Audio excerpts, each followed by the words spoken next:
மறைந்து கிடக்கிற உன்னை வெளியரங்கமாய் கொண்டு வருவார். உன்னை கர்த்தர் திரும்பவும் அந்த அழகை கொடுப்பார். இழந்து போன அந்த வஸ்திரத்திற்கு மேலான வஸ்திரத்தை கர்த்தர் தருவார்.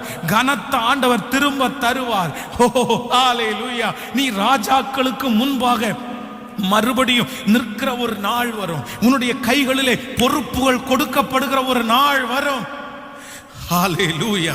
பொறுப்புகள் கொடுக்கப்படுகிற நாள் வரும். அன்றைக்கு உன்னை விட படித்தவர்களும் உன்னை விட ஞானிகளும் உன்னை விட பெரிய பெரிய ஆட்களும் உன் கண்களுக்கு முன்பாக நிற்கும் போது அந்த ஆசீர்வாதம் அவர்களுடைய கையை விட்டு தாண்டி தேவ பிள்ளையாகிய உன்னுடைய கரத்திலே வரும். அப்பொழுது நிறைய பேர் இவனுக்கு கொடுக்க வேண்டாம் என்று நினைத்தால் கூட எதிர்த்து பேச முடியாத அளவிற்கு கர்த்தர் ராஜாக்களுடைய கண்களில் தயவு கிடைக்க பண்ணி உன்னை அங்கே அலங்காரமான கிரீடமாய் மாற்றி அந்த ஆசீர்வாதத்தை உனக்கு தர கர்த்தர் வல்லவர்.